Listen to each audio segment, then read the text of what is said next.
Keep shining for Jesus.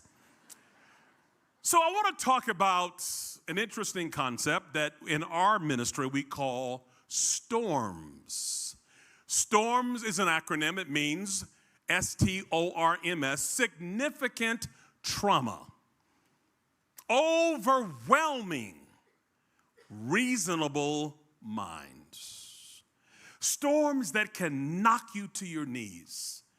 Storms that can take the breath out of you. Storms that can make you think nobody loves you and nobody cares. A few things about storms. Number one, storms are inevitable. You can't avoid them. I live in South Florida, and we get our share of hurricanes and tornadoes and tsunamis and all that stuff. You guys get some snowstorms here. I think you got one coming in tomorrow, if I'm not mistaken. So the one thing we know about storms, they're guaranteed to happen. That's number one. Number two, storms will never leave you like they found you. Are you Baptist? It's all right. Keep talking to me now. Take me back to the good old days. Yeah, that's right, man. Talk to me. Storms will never leave you like they found you. Thirdly, storms will either make you better or bitter, a winner or a whiner, a contender or a pretender, a climber or a quitter, a champ or a chump. The beautiful thing is that we have a choice, because the person on top of the mountain did not fall there. We got to climb. God's not going to always move the mountain, but he will give you the strength to climb. There are many people in this room today who are facing storms. There are three dispositions you can have in regards to a storm. Now, storms can be financial, they can be marital, they can be relational, they can be physical, they can be emotional. There are all kinds of storms represented in this room today. And the reality is, you're either in a storm right now, just leaving, or the clouds are forming. That's called life. No matter how holy, how righteous, how beautiful, how rich you are going to face your fair share of storms. Teenager storms, in-laws becoming outlaws, a job you just want to flush down the toilet. Sometimes a storm can make you feel like a blind man in a dark room chasing black cats that simply are not there. Storms, man. Tough, unplanned for, emotional events that can blindside us, that can knock us into another dimension. Jesus promised something, though. He said, in this world, you will have tribulation, storms. But be of good cheer, for I have overcome the world. What I want to speak to you today, I want to remind you today that God designed you to face the storms, to go into your storm, and to transcend your storms like an airplane rises above the storm. You have the capability. You've been designed by God. You've been anointed. You've been prepared for every storm you'll ever face. You will have the victory if you rely upon the power of the living God and trust in his might and not in your own. It reminds me of the great poem called Footprints. Remember that back in the day? And a man is walking on the beach and he says, Lord, all through my life I've been walking, and every step of the way I've seen two sets of footprints in the sand. You have been with me, you have walked with me, but I noticed something, he says. During the hardest times of my life, the most treacherous parts of my existence, the most devastating parts of my journey, I looked out and only saw one set of footprints. Oh, why, God, would you leave me during the most difficult times? Why would you leave me when I got betrayed, when I got hurt, when things happened in my family, when things occurred that just made me want to quit on life? Why would you abandon me, oh God? Why are there only one set of footprints? And God says, oh, my child, oh, my precious one. When you saw only one set of footprints in the sand, it was then I was carrying you.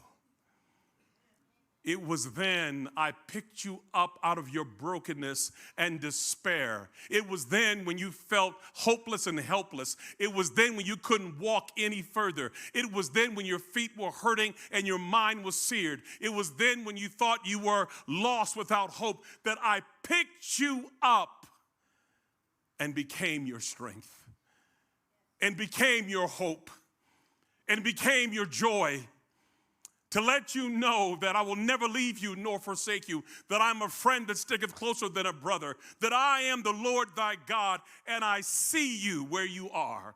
You're not alone. You're not abandoned. Because we know sometimes in life, oh my goodness, we fall into what is called a pit. Oh, every person of God is worth their salt spends time in the pit. The word pit is an acronym, but it's a time when people you thought you could trust betrayed you, when life just got out of hand and you get thrown into this dark, dank place of no escape. And in that pit, you find out life will grip you by the throat, rip you from your friends and family, strip you of your ego and pride, flip you upside down, whip you into submission. And there you are in this cold, dark place, the pit. Moses spent time in the backside of the desert, the pit. David spent time in the cave, the pit. Joseph spent time literally in an empty well called the pit. Even Jesus spent 3 days in the tomb of the earth, the pit. Everybody spends time in the pit. It's lonely in the pit. Mama can't help you in the pit. Daddy can't help you in the pit. Friends have abandoned you in the pit. And you don't know how you're going to get out. And you feel so lost and so alone. But I want you to know this morning that God sees you in your pit. He knows you.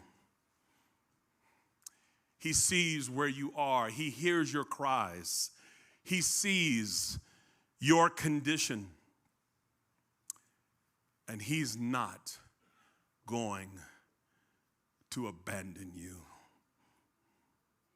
I want you to know that everything that goes forward with velocity first must go backwards. Isn't that crazy? Law of physics. Everything that goes forward first in life must first go backwards. You get pulled back.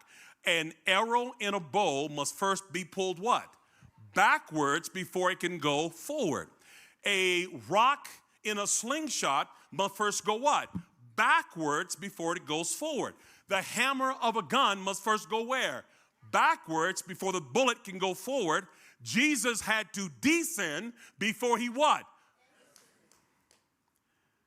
Anybody worth their salt, anybody that knows God will know sometimes you get pulled back from your dreams, pulled back from a great relationship, pulled back from a job, pulled away, and you think, why am I in this place?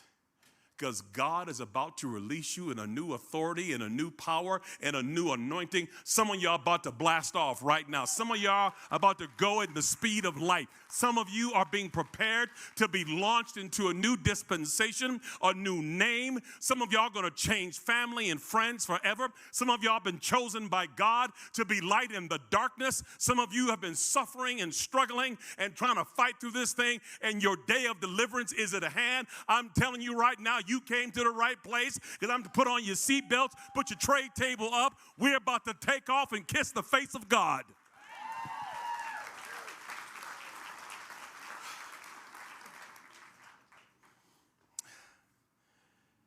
Say, Dr. Archer, how do you know this? My friends, it's not my pedantic nomenclature, hermeneutics, and exegesis and homiletics that I can tell you these things that I'm talking about today. I want you to know something. I want you to know something today. I know the God you love. Oh, I know. I don't know about him. You know, I know about Abraham Lincoln. I don't know the man. I know about George Washington. I don't know them. I know about him. But can I tell you something? I know the God of our salvation. I know him.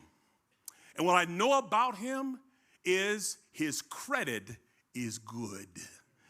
He is not a man that he can lie. Whatever he promises, he said, my word will not come back to me empty. It will do that which I sent it out to do. He says, he that has begun a good work in you shall finish it before his return. He says, I know the plans I have for you, plans to prosper you and not to harm you, and offer you a hope and a future. No weapon formed against you shall prosper. Everything you've gone through in your life is a down payment on your divine destiny. What was meant for evil, God is going to use for good, for his glory, your growth, and the good of everybody watching.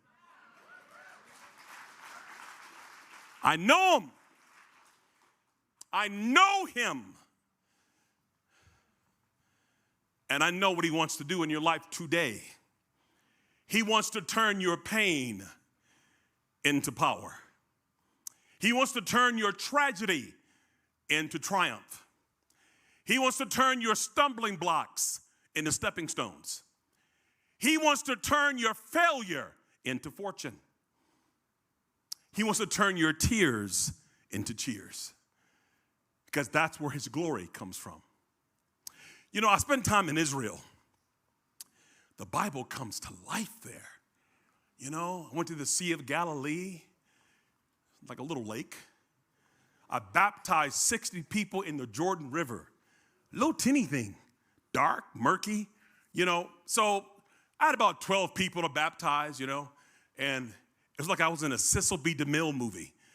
So, you know, I'm, you know, based upon your confession and faith. And there's boulders and mountains, and my voice is reverberating. It got good to me. Based upon your confession and faith. I felt like I was in a movie, man. So I'm baptizing people, and people, it's a true story, people came running out of the mountains. What must I do to be saved? I heard your voice. Now, turtle doves didn't fly down, but seagulls did. It was amazing.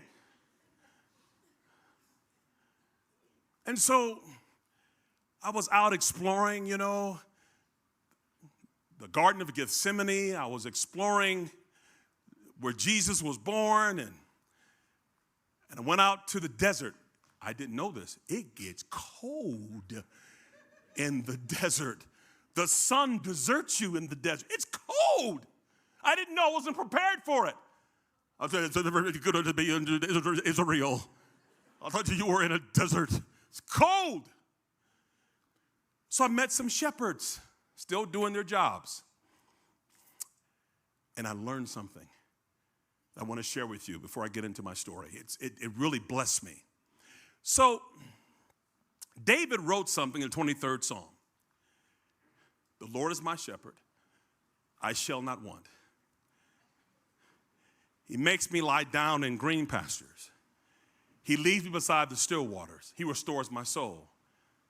He leads me in the path of righteousness for his name's sake. They that walk through the valley of the shadow of evil, for thou art with me. Thy rod and thy staff, they comfort me.